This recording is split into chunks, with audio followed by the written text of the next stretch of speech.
ओम त्यागेश्वरम रामकृष्णं शारदां मातृरूपिणीं विवेकानन्दम् आचार्यं नत्वा वक्ष्यामि श्रद्धये योगेन चित्तस्य पदेन वाचां मूलं शरीरस्य च भैषजेन योपाकरोत्तं प्रवरं मुनीनां पतञ्जलिं प्राञ्जलिरानतोऽस्मि. In our last class we discussed the two sutras which deal with the two vyuhas, so to say, of that Yoga Chaturvyuha. One dealt with Hanam, or destruction of misery. What is that state of Hanam? Which is the state of destruction of misery that we want to achieve. And Hanopaya, the means to achieve that. So Hanam was defined as Sanyoga Bhava, as the absence of Sanyoga or conjunction of the Purusha and Chitta in a particular equation. It is not just coming together, but coming together in the role of the Swami and the Swa, owner and the owned, or enjoyer and the enjoyed. That kind of coming together in that equation, that is Sanyoga. And Sanyoga Bhava was defined as Hanam. But again, there was one more word, very significant word. The word was Tad Abhavat. And Tad Abhavat means Adarshana Bhavat or Avidyaya Abhavat. So destruction or absence of conjunction caused by destruction of ignorance. That is Hanam. So complete destruction of misery will come on account of destruction of conjunction caused by destruction of ignorance. That's important. So that is the chain, so to say. Misapprehension about our own real nature, leading to Sanyoga, leading to that equation between us and the Prakriti in the form of enjoyer and the enjoyed. And that leads to all other problems. So that Sanyoga has to be got rid of by getting rid of the Adarshana or Avidya. That is Hanam. And then Patanjali says Tadrishe Kaivalyam. That itself is the state of Kaivalya or Moksha, whatever we call it. So Moksha or Kaivalya is not something that we get as a result of knowledge. It is our real nature. We are unaware of it. There is ignorance about it. There is ignorance. And on account of ignorance, there is misapprehension about ourselves. Knowledge will destroy that ignorance. And our real nature will be revealed, so to say. So Moksha, Kaivalya, it is Nitya Siddha. It is ever there. It is not created. It is Nitya Siddha. It is ever there. There is ignorance and that is destroyed by knowledge. We attain our own real nature, or we attain more than calling it attain, we realize our own real nature, that we have been Kevala all along. So that was the first sutra, which described the state of Kaivalya or state of Hanam.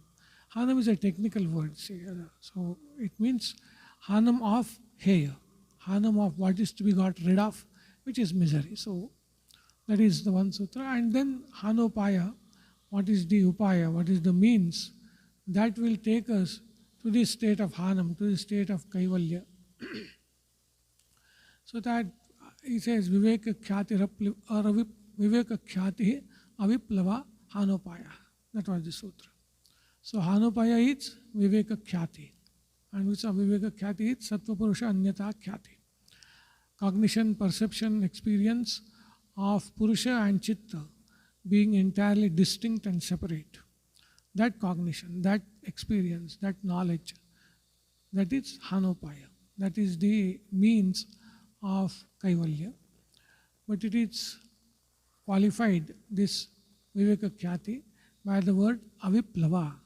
It's very important adjective, so to say. Aviplava means untarnished, unblemished. So it is pure, or say fully blazing, you can say, whatever word you can watch. So Aviplava Sattva Purusha Anyata Khyati. That will be Hanopaya. not any other. And we gave the example of the sun at the time of sunrise and sun at in the afternoon. Both are same sun, but they have different purposes. We understand what is this aviplava by looking at what is its prayojana, what is it supposed to do. It is supposed to lead us to kaivalya, that because it is hanopaya, by destroying the ignorance. So that viveka khyati which destroys ignorance, and as the commentator says, turns it into a burnt seed stage, dagdha bija. When it becomes vandya prasava, it can no more sprout. The vasanas of ignorance, samskaras of ignorance, they are turned into burnt seed stage. That is aviplava viveka khyati. So that is the role and purpose of this viveka khyati. It has to completely nullify, so to say, offset the samskaras of avidya to such an extent that they never come back again. That viveka khyati which does it is aviplava viveka khyati. We can say that. And what is viplava, which is not strong enough, you'll have to say, which doesn't really turn the ignorance into a burnt seed stage, where from it never comes back again, never returns. That kind of viveka khyati is viplava. It is contaminated because of the rajas and tamas elements of the mind. Whatever, there could be many reasons. Sometimes it is just bhranti also, like a person may think he or she has got the experience of viveka khyati. But if it is, so to say, broken, if the vitthana samskaras are again coming back, if the extrovertness of the mind again comes back, then it is not aviplava. Aviplava is one gets established in it. It is never lost. It is not broken easily. So that is aviplava, unhindered, and it is pure. So that kind of viveka khyati, that kind of experience of the distinction of the Purusha and Chitta, that is the Hanopaya. So that's what we discussed in our last class. The next sutra is a bit technical one, and it gives various aspects of this aviplava viveka khyati.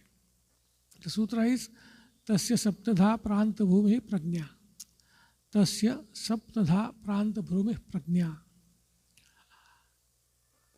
Exact translation is not possible to get any understandable meaning out of it. So we'll have to just go into the explanation of it.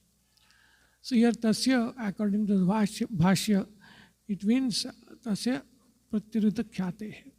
Person who has got this viveka khyati aviplava, that is a yogi.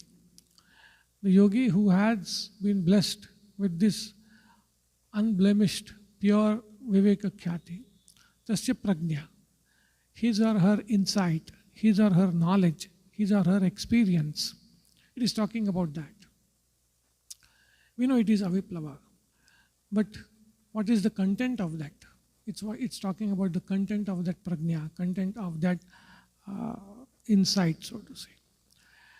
And the sutra says it is saptadha pranta bhumihi. So this prajna, the insight of the yogi who is blessed with this aviplava viveka khyati, is pranta bhumihi. Pranta bhumi, this word we'll have to understand like the entire ground has been covered.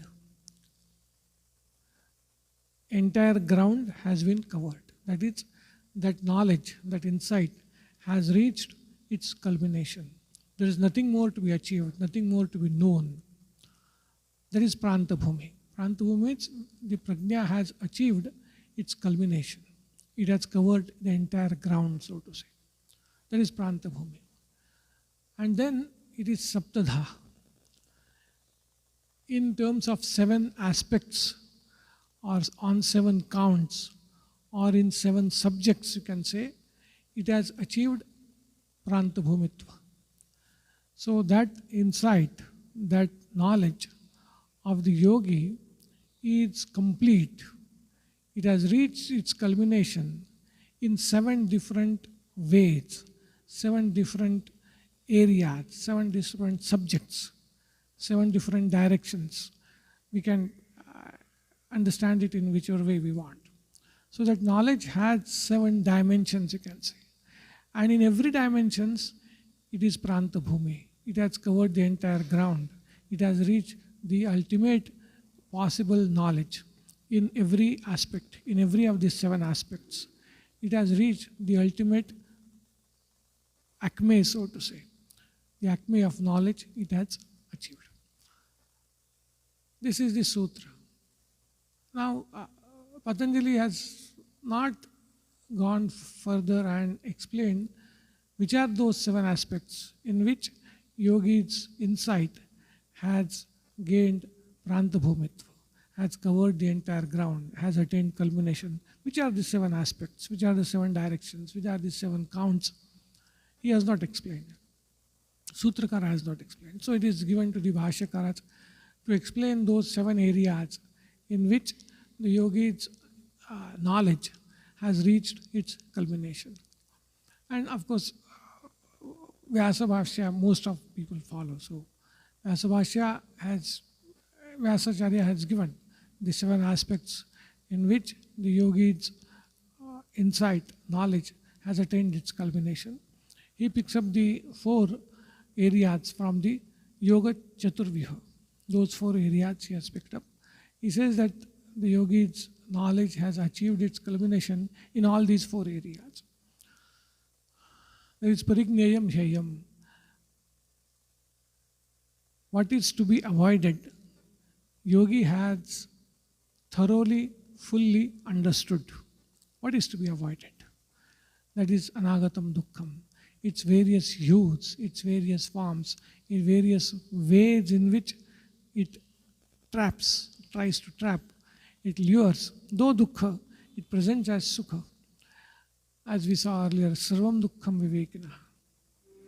So yogi's knowledge has, yogi's experience has, his intellect has reached the end of that incisiveness, so to say, where nothing more remains that will attract that yogi. Everything that is to be avoided has been known by the yogi. Nothing more remains to be known. So that is the one area. Like that, all the 4 areas are covered. Then he says, the heya hetavaha, kshina, the causes of misery. We saw sanyoga was the cause, caused by sanyoga as a result of avidya or adarshana, and then kleshas. All these, ragadvesha, abhinivesha, asmita, all the kleshas. So these were the causes which cause misery. They have been kshina, they have been tackled, they have been weakened. I have identified the kleshas, the causes of this misery, and I have tackled them, I have attenuated them. Not only attenuated, I have destroyed them. So that is the heya hetavaha, his knowledge in that, his knowledge and achievement both in that aspect is has reached its culmination, Pranta Bhumi. Then I have realized Hanam, Kaivalyam, through the Nirodha Samadhi. I have realized what is to be, what is my real nature. That also I have realized. And through that I have done it through Hanopaya, that is the Samadhi, this Prajna, whatever we call it, Sattva Purusha Anyata Akhyati. With the help of that, I have realized my real nature. So in all these 4 aspects, the yogi's prajna has covered the entire ground. There is no doubt in that mind. There is nothing that needs to be known. There is nothing that can shake that yogi, lure that yogi, so to say, entrap that yogi. None of that. So in every aspect, the yogi's prajna has reached its culmination. So that those are the first 4 bhumis which the yogi's prajna has completely covered. And Bhashyakara says this is what it's karya nivritti. Karya nivritti means here purushakara or the human effort ends. Human effort ends when one has gained or achieved highest culmination in these four aspects. When one has identified what is misery, its cause, tackled the cause, achieved samadhi, and attained to kaivalya in the fullest measure. There Purushakara is over, so he calls it Karya Nivritti. Nothing more Karya remains to be done by that Purusha. The next three, he calls them as Chitta Nivritti. These are, so to say, the fallouts or the results of this Karya Nivritti. So he said Charitadikaram Chittam. His realization is that the work of Chitta is over. Whatever the objective of Prakriti, visa bhoga pavarga, experience and liberation. Chitta has done its work. I have no more use of this Chitta. I have no more prayojana of this Chitta. Or Chitta has no more prayojana for me, basically. Because as we saw, the drishyam is bhoga pavargata. Tadartheva drishyasya atma. The very purpose for existence of drishya is to serve the ends of Purusha. So he realizes that Chitta has served its purpose, Charitadikaram Chittam. He also realizes that the gunas in the form of Chittam are going back to their primordial state, so to say. These gunas in the form of Chitta are going back. So Chitta is kind of resolving itself into its causes and still its causes. And Vyasa gives a beautiful analogy like the Girishikara on the top of the mountain. If a stone is dislodged from top of a mountain, it has a free fall and it never again comes back to the top of the mountain. Like that, when the Purusha has attained this Kaivalya, the gunas will just start, so to say, dislodging and never to again come up and lure or entice the Purusha. So that is the second one. And third one, the last one is Purusha abides in its own real nature. I abide in my own real nature. Like that, these are the 7 areas in which the prajna of the yogi has attained pranta bhumitva. It has covered the entire ground. It has attained its culmination in all these 7 areas, in 7 directions, in 7 aspects, whatever you want to say. So that gives us an idea of what is this aviplava viveka khyati is. There is no doubt, nothing remains to be known, and that yogi cannot be again entrapped, lured into thinking that there is some happiness outside. That is not possible. It is once for all gone. And there is state of Jivan Mukti and Videha Mukti, both are there. So this is the kind of concluding sutra of this Yoga Chaturvyuha that we had talked. There is Heya, there is Heya Hetu, then there is Hanam and Hanopaya. And that Hanopaya was further explained as having Saptadha Pranta Bhumi. With this, the ideal part, or the, so to say, the path, you can say, or the layout is kind of over. He has overview he has given us. But then Bhashyakara says that Siddhi is not possible without sadhana. How to achieve this Viveka Khyati, which will destroy the ignorance and Sanyoga and give us Kaivalya. This Viveka Khyati, that seems to be the goal, Siddhi, state of Siddhi. But that is not possible without sadhana. So the sadhana has to be mentioned so that we can undertake that sadhana, perform sadhana and achieve the Siddhi. And hence the next sutra is where there is introduction to the Yogangas. So Yoganganushthanat Ashuddhikshaye Jnana Deeptihi Aviveka Khyate. That is the sutra. That is introducing the famous Ashtanga Yoga. Yoga is very popularly known for that portion of it, which is called Ashtanga Yoga. So Ashtanga Yoga is introduced in this sutra. After having given the overall idea, the Sutrakara introduces Ashtanga Yoga, saying that Yoganganushthanat Ashuddhi Kshaye Jnana Deepti Aviveka Khyate. So Anushtana, we will see what it is, but Yoganga means the parts or stages of yoga, you can say. Limbs of yoga doesn't sound a very good translation. Yoga Anga. So the stages of yoga are various steps, you can say, of yoga, various parts of yoga, Yoganga, their Anushtana. Out of that, as a result of that, Yoganga Anushthanat, as a result of the Anushtana of the various stages and aspects of yoga, what happens? Ashuddhi Kshaye. There is Kshaya, there is destruction, there is attenuation of Ashuddhi, impurity. So Anushtana of yoga is meant or is supposed to lead us to Ashuddhi Kshaya. That is attenuation or destruction of Ashuddhi, impurities. And when Ashuddhi Kshaya happens, Ashuddhi Kshaya Sati, when that happens, there is Jnana Deeptihi, there is flame of knowledge or fire of knowledge. So these two things happen. And this Jnana Deepti is not static. So the next expression is Aviveka Khyate. A means up to. It's the limit.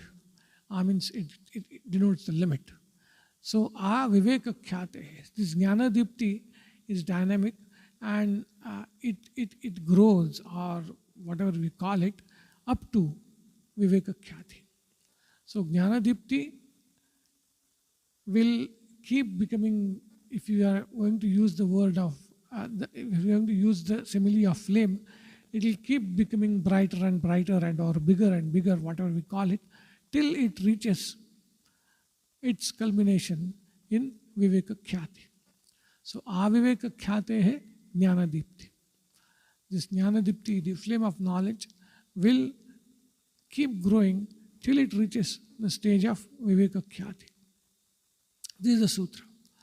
So by the Anushtana of Yogangas, there will be attenuation of the Ashuddhi and also birth, or say, or gaining or rise of Jnana Deepti, the fire or flame of knowledge, which will keep increasing, or which has its limit, or which will culminate in Viveka Khyati.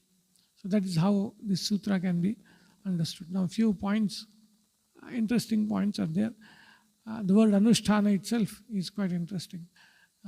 It's not just practice. See, Abhyasa, we can say it's practice. Anushtana is much more than that. Anushtana is, it's difficult to translate that exactly in English. It has so many connotations. It has a connotation of commitment. It is not just practice, it is a commitment. When we look at the seven aspects of yoga, Yogangas, we'll know it's lifestyle changing discipline. It's not just doing some exercise in the morning, something in the night, evening, and no, it's not that. Anushtana is surrendering, taking recourse to, committing to some way of life. So yoga, Yoganga, and taking recourse to yoga, surrendering to this yogic way of life, that is what is called Anushtana. Committing ourselves fully towards this yoga is Yoganga Anushtana. So it is not just practice, it is not just Abhyasa, it is Anushtana. Then when we take that up, what we expect, what is going to happen if we surrender ourselves to this yogic way of life, to this yogic practices. Abhyasa practice is also part of Anushtana, no doubt. Without practicing, simple surrender or acceptance doesn't give us any results. It is not just philosophical allegiance or ideological allegiance to the philosophy of yoga. It is, of course, practice is involved, but it is not mere practice. It is wholehearted acceptance of the yogic solutions, yogic way of life, which will, so to say, transform our life, basically. That is Anushtana. That will lead to Ashuddhikshaya. That will lead to attenuation of the impurities, giving rise to Jnana Dipti Aviveka Khyate. We will see on next class. Om Shanti Shanti Shanti. Hari Om Tat Sat. Sri Ramakrishna Arpanamastu.